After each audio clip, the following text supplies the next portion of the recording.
नमस्कार, आप देख रहे हैं इंडिया न्यूज उत्तर प्रदेश उत्तराखंड और मैं हूं आपके साथ आयुष। चलिए शुरुआत करेंगे इस बुलेटिन की इस वक्त की बड़ी और अहम खबर के साथ। सबसे पहले इस वक्त की बड़ी और अहम जानकारी आप तक पहुंचा रहे हैं। तो ये इस वक्त की बड़ी खबर है, लखनऊ से बड़ी जानकारी है। ऊर्जा विभाग की एक अहम बैठक थी जो कि अब समाप्त हो गई है और बिजली विभाग को सीएम योगी ने साफ संदेश दे दिया है। तो आज मुख्यमंत्री ने ऊर्जा विभाग की समीक्षा की है, जिसमें ट्रिपिंग, ओवर बिलिंग, अनावश्यक कटौती ये बर्दाश्त नहीं की जाएगी। ये बात मुख्यमंत्री ने सख्त लहजे में कही। व्यवस्थाओं को सुधारें अन्यथा कार्रवाई तय है, ये भी बात मुख्यमंत्री ने सख्ती के साथ कही है। इसके अलावा स्मार्ट मीटर की रीडिंग, इसको लेकर के भी जो शिकायतें हैं उसका निवारण किया जाए। तमाम ऐसी बातें हैं जिस पर ऊर्जा विभाग को लेकर के आज मुख्यमंत्री की ओर से निर्देश दिए गए हैं। इस वक्त की बड़ी जानकारी है, बिजली विभाग को सीएम योगी की ओर से यह साफ संदेश दिया गया है, जिसमें ट्रिपिंग, ओवर बिलिंग, अनावश्यक कटौती ये सब बर्दाश्त नहीं किया जाएगा। ये मुख्यमंत्री की ओर से निर्देश दिए गए हैं। तो मुख्यमंत्री योगी आदित्यनाथ ने बिजली आपूर्ति की जमीनी हकीकत का फीडबैक लिया है। सभी डिस्कॉम से उन्होंने रिपोर्ट मांगी है। उन्होंने ये साफ कहा कि न बिजली की कमी है, न फंड की कमी है। व्यवस्था को सुधारो, नहीं तो कार्रवाई तय है। बिजली अब केवल सेवा नहीं है, आम आदमी के भरोसे और सम्मान का भी ये सवाल है। इसके अलावा उन्होंने ये भी कहा कि जून में रिकॉर्ड 31,486 मेगावाट बिजली आपूर्ति हुई। अब हर मौसम में निर्बाध बिजली की आपूर्ति होनी चाहिए, ये सुनिश्चित करना महकमे का काम है। उन्होंने ये भी निर्देश दिया कि हर उपभोक्ता को समय पर सही बिल मिले, फॉल्स बिलिंग पर कड़ी कार्रवाई की जाए, लाइन लॉस को घटाया जाए, ट्रांसफार्मर की क्षमता को बढ़ाएं। हर डिस्कॉम को तकनीकी सुधार का निर्देश दिया गया है। इसके अलावा स्मार्ट मीटर ब्लॉक स्तर तक पहुंचे। अभी तक 31 लाख उपभोक्ताओं को कवर किया गया है। फिर साथ ही साथ घाटमपुर, खुर्जा, पनकी, मेजा जो परियोजनाएं हैं, इनकी उत्पादन क्षमता 16,000 मेगावाट के पार है। कृषि फीडर का भी तेजी से पृथक्करण और ट्यूबवेल को सौर ऊर्जा से जोड़ने के निर्देश भी मुख्यमंत्री की ओर से दिए गए हैं। बढ़ती उमस और तापमान से बिजली की मांग में अप्रत्याशित वृद्धि हो रही है। सीएम ने स्थिति की समीक्षा की है, लेकिन ऊर्जा विभाग को आज मुख्यमंत्री ने सख्त लहजे में यह समझा दिया है कि किस तरीके से लापरवाही किसी भी स्तर पर नहीं होनी चाहिए, क्योंकि ना तो संसाधन की कमी है, ना पैसों की कमी है। व्यवस्था को सुधारें, नहीं तो कार्रवाई होगी। ये बात बड़े स्पष्ट तरीके से मुख्यमंत्री ने कही है। और ऊर्जा विभाग की आज समीक्षा करते हुए मुख्यमंत्री ने निर्देश दिया है कि अनावश्यक जो ट्रिपिंग होती है वो बर्दाश्त नहीं होगी। मीटर को भी लेकर के जो शिकायतें आ रही हैं उसको भी अधिकारी प्राथमिकता के साथ उसका निदान करें। और स्मार्ट मीटर में जो ओवर बिलिंग हो रही है यह नहीं होनी चाहिए। बिजली विभाग को लेकर के आज ये साफ संदेश था। तो बेहद महत्वपूर्ण बैठक थी आज मुख्यमंत्री योगी आदित्यनाथ की, क्योंकि ऊर्जा विभाग को लेकर के आप देख रहे थे और खासतौर से बिजली की कटौती आप देख रहे थे। इस समय कुछ शिकायतें सामने आ रही थी कि कुछ जगहों पर बिजली की कटौती हो रही है और इसको लेकर के जैसे ही ये मामला मुख्यमंत्री के संज्ञान में आया, मुख्यमंत्री ने तत्काल ये महत्वपूर्ण बैठक की है, जिसमें मुख्यमंत्री की ओर से ये महत्वपूर्ण जो जानकारी है, जो महत्वपूर्ण निर्देश हैं वो दिए गए हैं। निकिता मेरे साथ, मेरे सहयोगी जुड़ रही जानकारी के साथ। निकिता, आज एक महत्वपूर्ण बैठक मुख्यमंत्री योगी आदित्यनाथ के द्वारा ली गई, क्योंकि ऊर्जा विभाग को लेकर के ये समीक्षा थी। बिजली को लेकर के बहुत सारी शिकायतें आ रही थी, लेकिन आज मुख्यमंत्री ने बड़े सख्त लहजे में अधिकारियों को समझाया है। क्या जानकारी है इस बैठक को लेकर? देखिए, मुख्यमंत्री योगी आदित्यनाथ ने आज यानी शुक्रवार को ऊर्जा विभाग की एक बड़ी बैठक, कह सकते हैं समीक्षा बैठक की है, जिसमें उन्होंने बहुत ही क्लियर वर्ड्स में ये कहा है कि प्रदेश में बिजली व्यवस्था अब केवल तकनीकी या प्रशासनिक विषय नहीं है, बल्कि जनता के भरोसे और साथ ही शासन की अगर संवेदनशीलता की बात करें तो उसका पैमाना बन चुकी है। और उन्होंने साफ तौर पर अफसरों को दो टूक शब्दों में कहा है कि जिस तरीके से ट्रिपलिंग, ओवर बिलिंग और जो भी अनावश्यक कटौती है, अब किसी भी स्थिति में उसको स्वीकार नहीं किया जाएगा, सुधार करना होगा। और साथ ही साथ हमने जिस तरह से देखा है कि ऊर्जा विभाग को लेकर के तमाम शिकायतें आई कुछ समय पहले, जिस तरीके से ऊर्जा मंत्री अधिकारियों पर वो बरसे, कहीं ना कहीं गुस्सा करते हुए नजर आए, तो ये तमाम बातों को आज हस्तक्षेप मुख्यमंत्री योगी आदित्यनाथ को भी करना पड़ा, जहां उन्होंने लगभग 3:30 बजे ये एक हाई लेवल जो मीटिंग है वो की। और बैठक में मुख्यमंत्री ने ये भी अवगत कराया कि जून 2025 में उत्तर प्रदेश ने रिकॉर्ड की अगर मैं बात करूं तो 486 मेगावाट की अधिकतम जो बिजली है उसकी मांग सफलतापूर्वक पूरी भी की थी। तो ये तमाम चीजें आज इस बैठक में कहीं ना कहीं डिस्कशन भी हुआ और साफ तौर पर ये भी बताया जा रहा है कि कई ऐसे अधिकारी भी थे जिसपे मुख्यमंत्री योगी आदित्यनाथ ने जो एक अपना गुस्सा है वो भी व्यक्त किया था। तो खास तौर पर मुख्यमंत्री योगी आदित्यनाथ आज इस बैठक में नाराज होते भी दिखे, क्योंकि लगातार तो जो बिल्कुल निकिता, क्या शिकायतें आ इसको रही ये थी, मान चाहे के वो चला जाए कटौती। कि ये सीधे तौर पर प्रशासनिक ही लापरवाही थी? क्योंकि अगर मुख्यमंत्री ये कह रहे हैं, जो डाटा है वो इस बात को दिखा रहा है कि ना तो संसाधन की कमी है, ना ही ऊर्जा की कमी है, किसी तरह की कोई कमी जब है नहीं, तो ये कटौती अनावश्यक क्यों हो रही है, ट्रिपिंग क्यों हो रही है, ओवर बिलिंग क्यों हो जा रही है लोगों की? ये सारी चीजें क्या प्रशासनिक तौर पर आज मुख्यमंत्री ने इसलिए इस महत्वपूर्ण बैठक में बड़ा स्पष्ट कहा कि ये सब लापरवाही बर्दाश्त नहीं होगी, और ये संदेश प्रशासन को था कि इसको सुधारिए? देखिए, कहीं ना कहीं ट्रिपलिंग की लगातार कंप्लेन्स आ रही थी। जो ट्रिपलिंग है उसकी शिकायतें आ रही थी, उस पर उन्होंने गहरी नाराजगी जताई है और निर्देश भी दिया है कि प्रत्येक फीडर की जो तकनीकी है उसकी जांच होनी चाहिए, कमजोर स्थानों पर पहचान करके उसमें तुरंत सुधार कराना चाहिए। उन्होंने ये भी कहा कि जहां जरूरत हो वहां ट्रांसफार्मरों की जो क्षमता है उसको तुरंत बढ़ाया जाना चाहिए, क्योंकि जिस हिसाब से गर्मी है, ट्रांसफार्मर की जो क्षमता है उसको कहीं ना कहीं बढ़ाया जाए, ओवरलोडिंग की स्थिति ना बने। और भी उन्होंने कहा कि फील्ड में प्राप्त जो भी शिकायतें हैं उसका समाधान जल्द से जल्द कराएं, ताकि लोगों को किसी भी तरीके की, जनता को किसी भी तरीके की जो दिक्कतें हैं वो ना सहनी पड़े। और साथ ही साथ ऊर्जा विभाग के अधिकारियों ने भी कहा है कि संसाधनों की कोई कमी नहीं है और सरकार ने बिजली उत्पादन और वितरण को मजबूर करने के लिए जो रिकॉर्ड बजट है वो भी उपलब्ध कराया था। तो देखिए, सब कुछ होने के बाद, रिकॉर्डेड बजट होने के बाद भी अगर इस तरीके की तकनीकी दिक्कतें आएंगी तो जाहिर है मंत्री से लेकर के मुख्यमंत्री नाराजगी तो जताएंगे ही सभी अधिकारियों पर। चलिए, बहुत शुक्रिया निकिता इस तमाम बातचीत और जानकारी के लिए।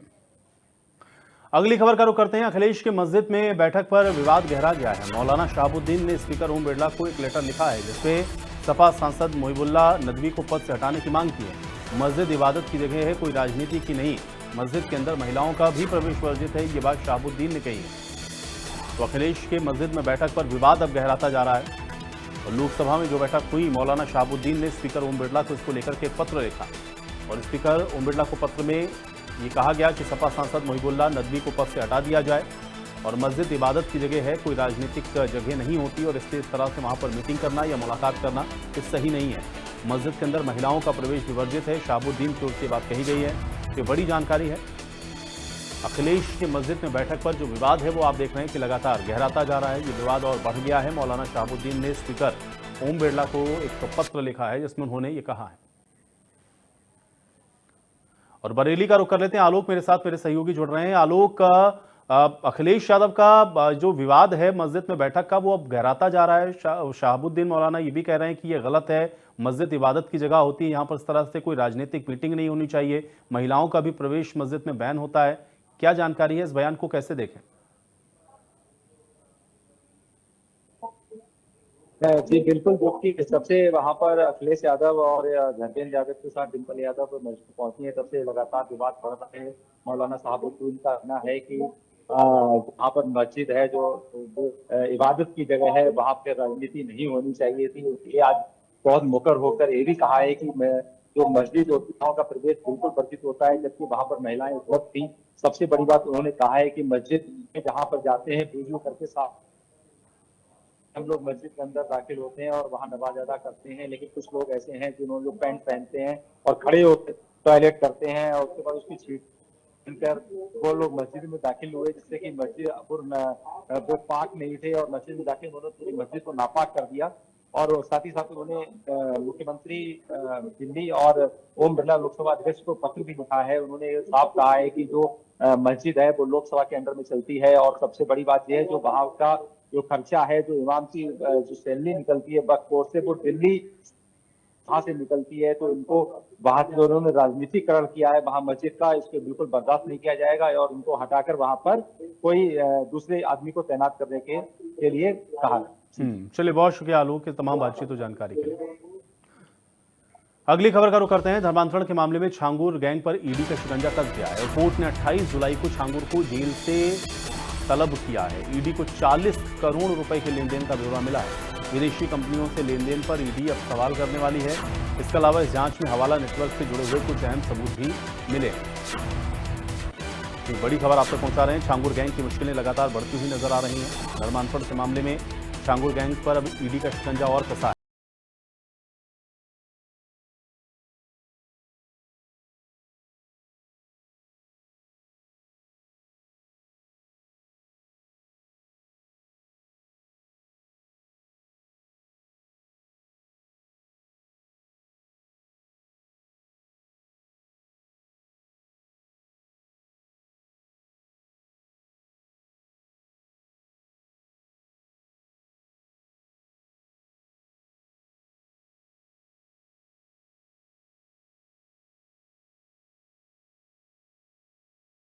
हैं, आखिर ये कैसे हुआ है, बाहर से ये पैसा कैसे मिले, ये तमाम चीज़ें ऐसी हैं जो कि इस पूरे मामले में अब आप कह सकते हैं कि लगातार गहराती जा रही हैं।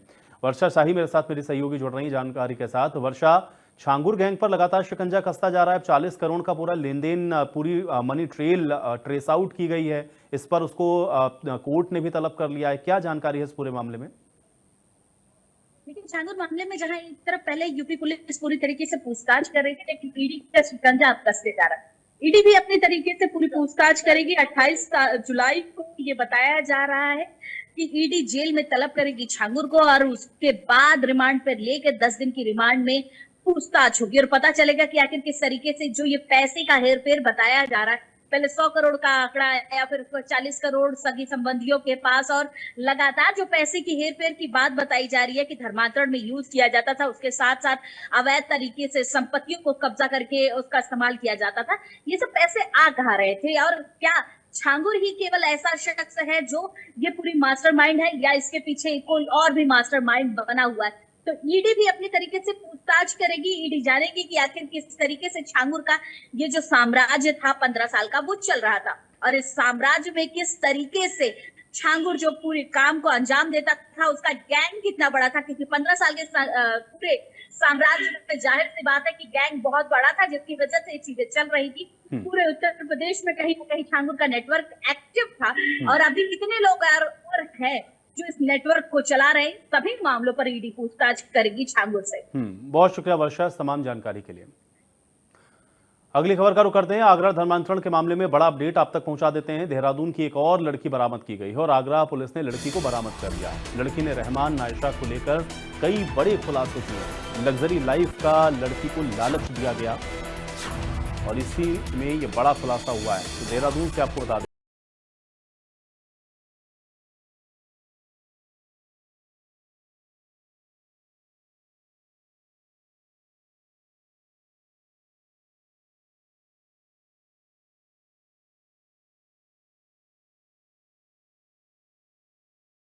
रहमान और आयशा लग्जरी लाइफ का लालच लोगों को देकर के ये धर्मांतरण करा रहे थे। इस पूरे मामले में ये बड़ा खुलासा है। धर्मांतरण के मामले में ये बड़ा अपडेट आप तक पहुंचा रहे हैं कि आगरा धर्मांतरण मामले में बड़ा अपडेट है, जहां पर देहरादून की एक लड़की है बरामद की गई है और आगरा पुलिस ने लड़की को बरामद किया है और लड़की की ओर से कुछ अहम जानकारियां दी गई हैं। लड़की ने रहमान और आयशा को लेकर के कई बड़े खुलासे किए हैं और लग्जरी लाइफ का लड़की को लालच दिया गया है, ये खुलासा खुद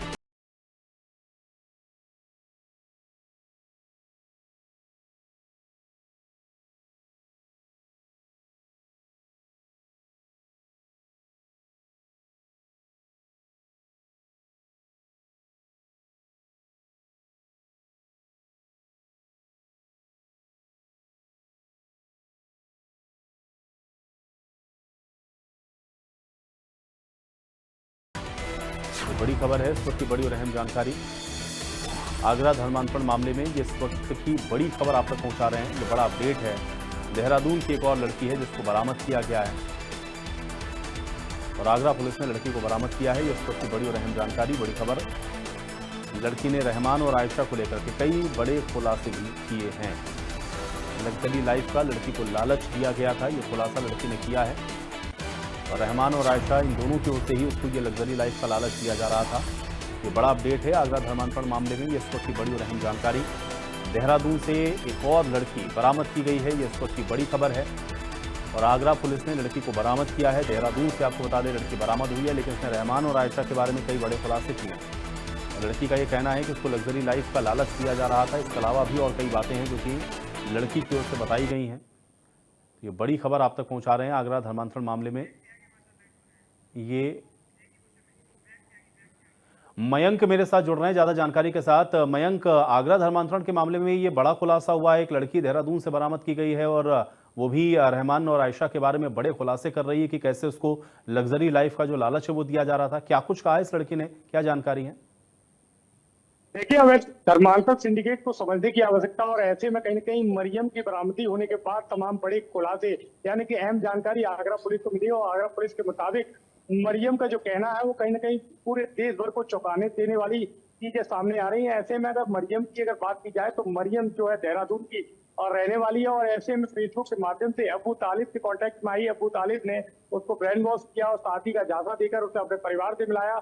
उसके बाद अगर देखा जाए तो इस मुख्य सरगना के तौर पर आयशा को देखते हैं तो आयशा के कांटेक्ट में आई। आयशा के द्वारा अब्दुल रहमान यानी कि रुपेंद्र परमार प्रताप के कांटेक्ट में आई। उसके बाद अगर देखा जाए तो आयशा के फंड मैनेजर रिच के कांटेक्ट में आई। ऐसे में इसको जो लग्जरी लाइफ के जो दावे किए गए या वादे किए गए थे, ये तमाम चीजों को लेकर इसका ब्रेन वॉश किया गया, लव जिहाद में फंसाया गया। उसके बाद जो मुख्य सरगना है अब्दुल रहमान या अब्दुल रहमान यानी कि रुपेंद्र प्रताप की अगर बात की जाए तो ये तीनों चारों शख्स ने इसको लव जिहाद में फंसाते हुए कहीं ना कहीं लग्जरी जिंदगी के वादे करते हुए इसको धर्मांतरण कराया गया। इसका नाम जो है मरियम रखा गया।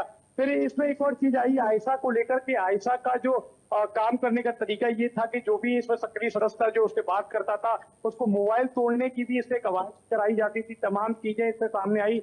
जैसे इसमें मरियम ये बताती है कि अगर उनसे कांटेक्ट किया जाता था आयशा से, उसके बाद इसको फोन को तोड़कर तालाब में मार दिया जाता था। इसमें कंडीशन ये भी थी कि उसका व्हाट्सएप फोटो उस तक पहुंचाया जाता था। ये तमाम जो खुलासे हैं मरियम के द्वारा किए जा रहे हैं, इसमें करीबन अगर देखा जाए तो 2 से 3 आरोपियों की बढ़ने की संभावना पैदा हुई है। चाहे रिच फंड मैनेजर की बात हो या फिर अब्दुल रहमान यानी कि रुपेंद्र प्रताप की बात हो या फिर अबू तालिब की बात हो। आगरा पुलिस तमाम एंगल्स पर इन लोगों पर काम कर रही है। अवैध धर्मांतरण कहीं ना कहीं एक आतंकवादी गतिविधि के तौर पर यहाँ पर काम कर रहा था। देखा जाए तो साल 2023 में जो मूवी आई थी द केरला स्टोरी, उसका पूरा हकीकत जो है आगरा के धर्मांतरण बिल्कुल। चलिए मयंक, अब देखना ये है कि इस मामले में आगे और क्या खुलासे होते हैं। बहुत शुक्रिया इस तमाम बातचीत और जानकारी के लिए।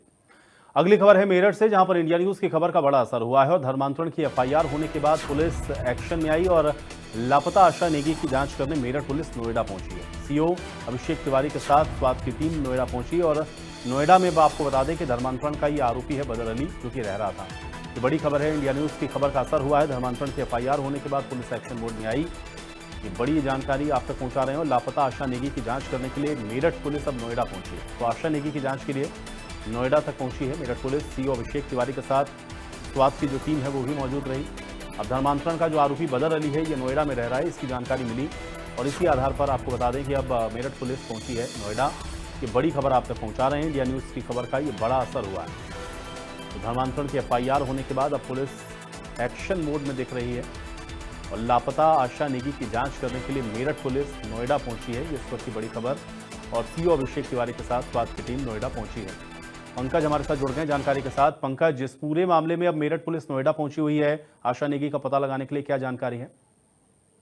बिल्कुल, क्योंकि जो कल आशा नेगी है उसके भाई मेरठ एसएसपी के पास पहुंचे, तो एसएसपी के पास पहुंचने के बाद उनके द्वारा एसएसपी को एक तहरीर दी गई थी जिसपे उन्होंने कहा था 2019 में जो उनकी बहन आशा नेगी थी वो जो घर से गायब हुई थी, उस दौरान थाने वो लोग पहुंचे थे लेकिन उनकी एफआईआर दर्ज नहीं की गई थी। उसी चीज को लेकर कल एसएसपी मेरठ ने जो है एफआईआर के आदेश दिए थे। थाना सिविल लाइन में एफआईआर दर्ज हुई है। वहीं एसएसपी की तरफ से जो टीमें बनाई गई है जिसमें आज जो सीओ है सिविल लाइन और जो है एसओजी की जो टीम है आज का नोएडा पहुंची और नोएडा जहां पर जो आशा नेगी जॉब करती थी उनसे पूछताछ उनके द्वारा की गई है। और वहीं पर जहां पर आज टीम पहुंची है, जो लोग उस समय वहां पर काम कर रहे थे जिस समय आशा नेगी थी, तो उन लोगों को हालांकि नोटिस देकर पुलिस मेरठ भी बुला सकती है, लेकिन तमाम जहां वो लोग थे उनसे पूछताछ की गई है। और जो सीओ जो सिविल लाइन वहां पर पहुंचे थे उनके द्वारा कहा गया है कि इस जो जांच जो मेरठ पुलिस द्वारा की जा रही है जिसमें अलग अलग टीमें बनाई गई है, अगर आपको मेरठ भी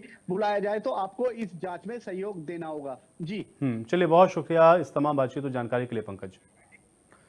अगली खबर है मथुरा से, जहां पर सीबीआई का फर्जी सीओ गिरफ्तार किया गया है और वृंदावन में शराब के ठेके से वसूली